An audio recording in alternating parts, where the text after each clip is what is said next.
Set on a steampunk dystopia based on the Pinocchio fairy tale, Lies of P is the newest Soulsborne-like game to have actually succeeded in gathering the attention of Souls-like veterans and other gamers alike, myself included. You see, the Souls veterans were kind of starved for a new Bloodborne experience. For not only is the sequel for that masterpiece seems like a far-fetched dream at this point, but the rumored PC port also does not seem to be around the corner, and honestly, it probably never will be. So we veterans look to the gaming horizon for a solution to this withdrawal. And consequently, Lies of P presented itself as a possible solution. Not only did it have an interesting setting, but the mechanics also seems to follow the philosophy of Bloodborne's design, while adding some Sekiro-esque parry system to spice things up, allowing the game to acquire a somewhat modest hype and anticipation, for it truly had the potential to be something great. But would this modest but considerable hype be justified for our favorite little wooden boy, or would this game fall flat on its face? And that's why I, the Discount Russian, a Souls veteran, a Bloodborne addict, and a kid who once watched Pinocchio, is here to tell you if you should, or not, play Lies of P. So sharpen your blades, load your prosthetics, cut down your strings, and now...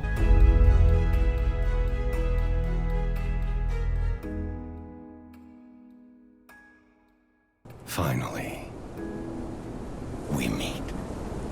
Son.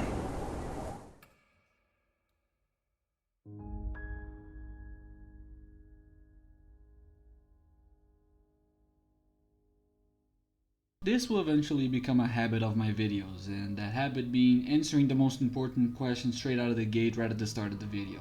So let's start with the most important question right out of the gate. Is Lies of P worth the purchase? And to be honest, it's kind of not. I mean, don't get me wrong, if you ask me if you should play it, my answer would be something akin to, yeah, you should probably play it. But there is a catch to that, because I would say that to you if you already are a Soulsborne veteran. If you're not, then Lies of P is not my first pick to recommend to you. Lies of P also lands itself in a weird position when it comes to its purchase, due to the fact that, well, the game is on Game Pass. So, assuming you either have an Xbox or a PC, then get it on Game Pass. You'll pay cheap for a good game. And if you have a PlayStation, well, I would still probably recommend you to wait for a sales discount. But you said the game is good, then why wait? I hear you ask, and here's the answer. Lies of P is a good game, and that's it. That's why if I were to recommend you pay full price, I would rather you spend it on the games that Lies of P takes inspiration from. Especially if you have a PlayStation, because then you have Bloodborne as an option to play it. It's probably more worth the purchase if you compare both titles. No, probably not. 100% more worth the purchase if you compare it. Like I said, Lies of P is a good game, a good Soulsborne, but don't believe IGN saying this is the next big thing, because trust me, it is not even close. Lies of P unfortunately falls short on nearly every department when compared to its From Software's contemporaries. So there you have it, I already answered the most important question of this video. Should you play Lies of P? Yeah, it's a good game.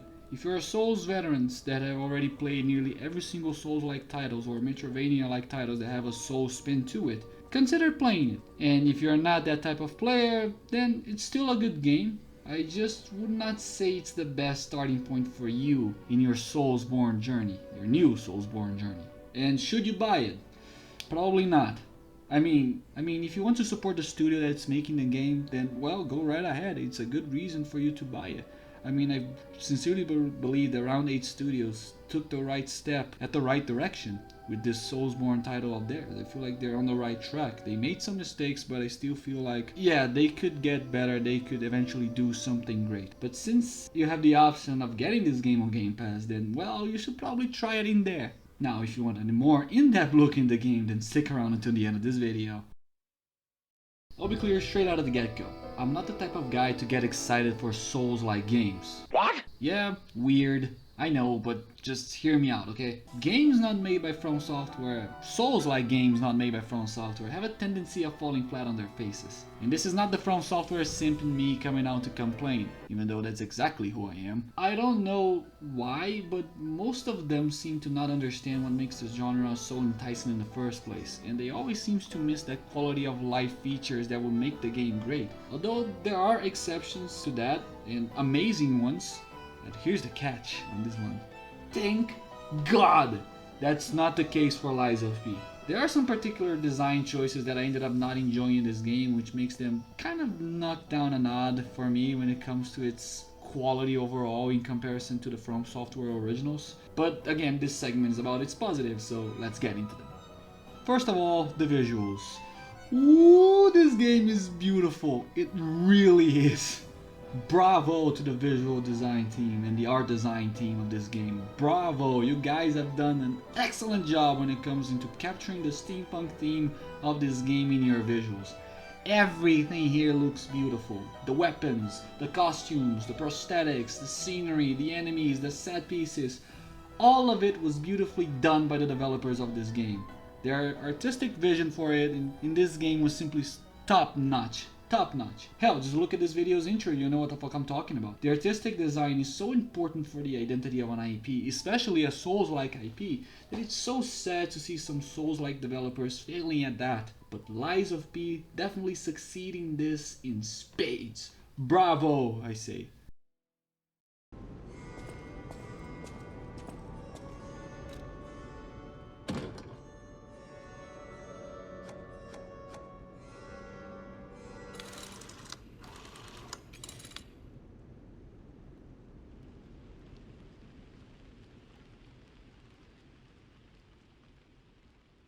Close your eyes. Another positive that Lies of P, and one of which I believe to be paramount for every Souls-like game, is the soundtrack. And holy shit, this one is actually good. This one's actually fucking good. Why am I laughing? It's actually good. Lies of P also had the incredible idea of having vinyl discs as collectibles that you can find around the world and bring back to the hub area so you can listen to. They are all really cool to listen to and they fit perfectly to the steampunk theme of the game. I like them more than even the boss music, which again I also found to be very good. Although the boss music in comparison to the vinyl discs, which are more classic styles of music, the boss music follows that more bombastic and dreadful sense of danger that a boss emanates. A classical Souls-like soundtrack for its main enemies. The exception being the Puppet King for that regard, which has a more somber and tragic feel to it in its soundtrack, at least for me it felt like that. But either way, this game's music is another of its pros and it's quite the pro at that. Now, for the weapons and costumes. Here's a topic where the game once again shines in spades. Starting with the costumes. They look amazing. Every last one of them. Once again, bravo to the art team. Both costumes and weapons look phenomenal here. And speaking of weapons, for a Souls-like games, you could argue that Lies of P does not have the biggest roster when it comes to weapons, but they more than make up for that for the individual flair of its armaments. I mean, wow, Jesus. Even the normal, quote-unquote, armaments are incredibly fun to use and each of them is quite unique looking. Also, the idea of exchanging weapon handles was a neat little concept that was implemented really well here. You want a massive sword with a moveset of a dagger? Have at it. Just don't go expecting speed while handling it. But the real stars of the shows are the boss weapons. You can truly see the developers' creative talent in those, and I assure you, they do not disappoint. These weapons are by far the coolest items you can find throughout your journey, and they are easily the most coveted prizes in the game. And trust me, they are really fun to use, every last one of them, with the katana being the main star of the show. The moveset of this thing is unbelievable. Outside of the fact it's, again, unbelievably fun to play with it. Not my favorite, but still, I have to agree, this is probably the best weapon in the game. It's just a shame, though, that some aspects of the game may get in the way of your enjoyment of them. And we will get to that later, you don't need to worry about that. Now, another positive that I must add to the pros of this game is its story. By now it's obvious that the lore and story of the game is based on the fable of Pinocchio by the writer Carlo Collodi. And if you are familiar with the tale, you will certainly recognize every single reference throughout your journey. I mean, even the whale is here. Kind of.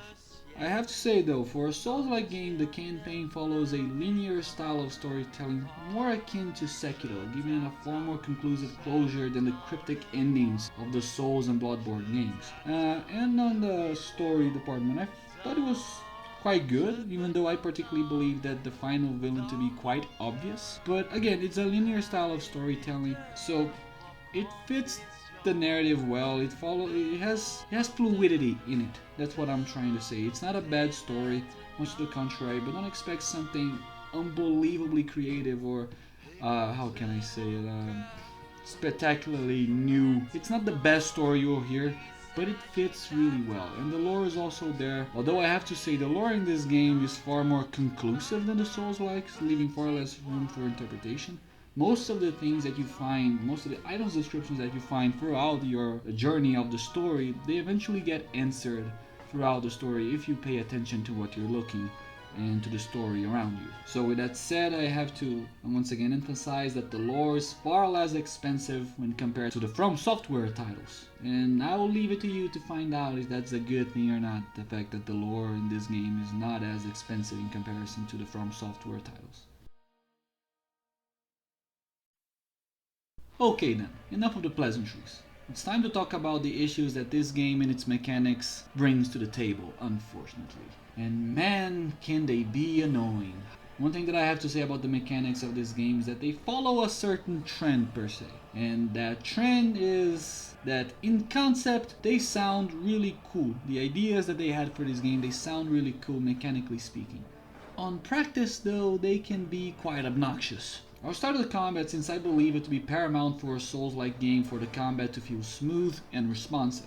And Liza P has had one of the worst timings I could have imagined when it comes to that. Not because the game does not necessarily feel fluid, but it's because I went from playing AC6, Armored Core 6, which is one of the smoothest games I have ever played, and I went from that to this.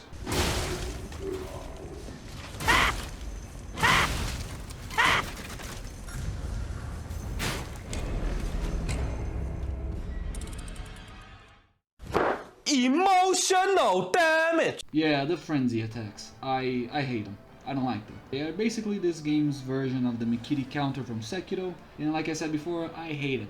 But for a couple of reasons. The first, that this game's timing for the perfect parry, which is required of you to defend yourself against the frenzy attacks, is unbelievably, incredibly unforgiving. Imagine playing Sekiro with Dark Souls 1 parry. Yeah, that's what this game feels like when you try to parry. Coupled with that janky and snappy animations of some of the mobs and bosses have, dude, trust me, this mechanic will grind your gears sometimes. You could argue that giving this game Sekiro's parry timing would make it too easy, but considering how both level and boss design stands, anytime an enemy starts a frenzy attack, you can consider it a guaranteed hit against you, whether you block it or not. I mentioned the level design here because you'll find yourself in close quarters with enemies a lot here. There are a lot of narrow corridors in this game, and some of the bosses' arenas are also quite small as well, meaning you have to be picture perfect when parrying these attacks. They can't be dodged nor blocked, and if you are in range of them, the tracking of the enemies will 100% make sure it hits. So yeah, your only option is again to parry. The game incentivizes you to be aggressive, but the frenzy attacks feels like, at least to me, ironically, a way to punish being aggressive in this game. The Mikiri counter works because it plays on the instinct of dodging backwards from danger. It plays on that instinct. If you know what you're doing with the Mikiri counter and you don't panic, you can pull it off. With the frenzy attacks, however, that doesn't matter. Because unless you're picture perfect memorizing every fucking enemy's moveset and their timing, you will get hit. Really hard. So that takes away the options that you have. It's not a skill check, it's basically a panic check. At least in my view. I mean, remember why Waterfowl Dance was so obnoxious? It's because Malenia is guaranteed to hit you at least one time after she does it. Unless, again, you time your dodges perfectly, which is not always an option in Lies of P, especially in Lies of P. You have to block it or run away as fast as possible, which is easier said than done. Now imagine if every enemy in the game had something akin to that. There are also some other bizarre design decisions when it comes to combat. The first being hyper armor. You don't have it! You don't have it! But you can bet your ass your opponent does. You see this cool attack? Yes, he can be stopped, even in midair. Whoa, whoa, whoa.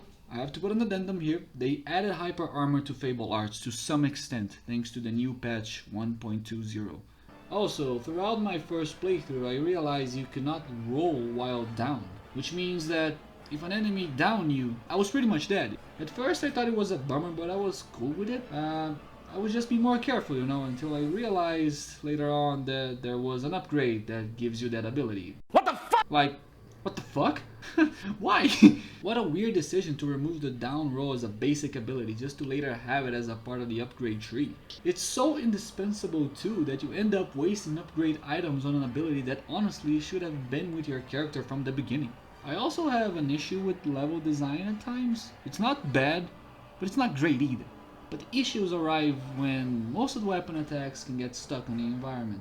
And since I mentioned before, this game has a lot of narrow corridors and close quarter spaces, which means that this will happen a lot more than you would prefer. Also, the weapons grinding mechanics is quite redundant here in my opinion. When you use it for repairs, I barely used it to repair my weapons. I really mean barely. And when I did it, it felt like it stagnated combat. It just felt unnecessary. Oh, and before I forget about the prosthetic arm, there is not much to say other than being nearly identical in function to the Shinobi prosthetics from Sekiro. Hell, it's near plagiarism. No, probably not. I also have not seen much reason to use other prosthetics outside of the hook one. So there's that about them. They look pretty cool. Their design is also really nice, but they didn't feel as useful in comparison to... there were prosthetic arms and there were prosthetic arms. Some were obviously far more useful than the others. So there's that. They can be a little bit disappointing when you try them out.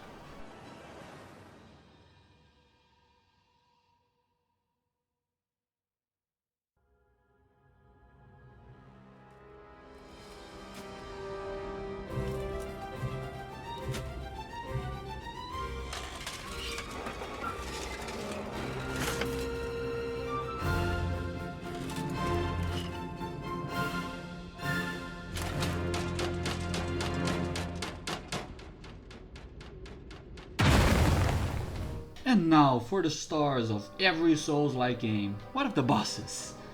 They suffer from every single problem I mentioned here before, unfortunately. Ooh. I won't go into spoiling the bosses too much, but out of all of them, only the King of Puppets was genuinely entertaining to fight. This is a lie though. The first two bosses were really entertaining to fight as well, so yeah, I kind of forgot about them.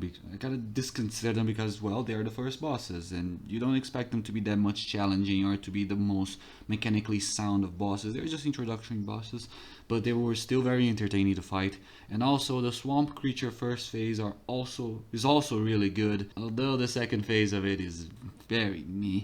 But, well, these were also very cool bosses to fight against. He is the epitome of how the developers wanted this game to be from beginning to end. He is a great boss and the physical embodiment of the developer's vision for this game. But nearly all other bosses outside of him go from being okay to obnoxiously annoying. There's this late game boss called Asaxias, that is a quite cool boss. But she also has some bullshit attacks. But I have to say, I fucking hate the Black Rabbit Brotherhood, and you fight them twice. Twice! Why? Why would I fight these bastards twice? One thing that I have to mention though, the patch 1.20 did fix some balancing issues with the bosses, but I will say you will still miss hyper armor against these guys, and you can believe that. Although I just went on a little rant right now, I still want you to keep in mind that these issues did not prevent me from enjoying the game. It did grind my gears, but the game still has a lot of values, to keep itself on its feet. But the reasons I'm saying the negatives of this game so blatantly is the fact that I'm seeing quite a lot of gaming outlets and even other YouTubers praising this game way more than it deserves. I mean, look at what IGN said. The next big thing? Really? Really, IGN? Hell, I have seen some random comments saying that this game is the next Bloodborne or that it even surpasses it. I mean, what? You serious? Look, like many of you, I became quite hyped to play Lies of P. I was a fan of the fable since I was a kid, the Pinocchio fable. I was impressed with the demo they released. The steampunk thematic was a neat concept for a Souls-like set piece. But after playing through the whole thing, I simply cannot put it on the same level as Bloodborne, or any of the other From Software titles for that matter. But oh man, trust me, I really wanted this to be great. Not just good, I wanted this to be really, really good, really great. But unfortunately, it isn't. This is a good game, and that's it. And you bet your ass this is no masterpiece.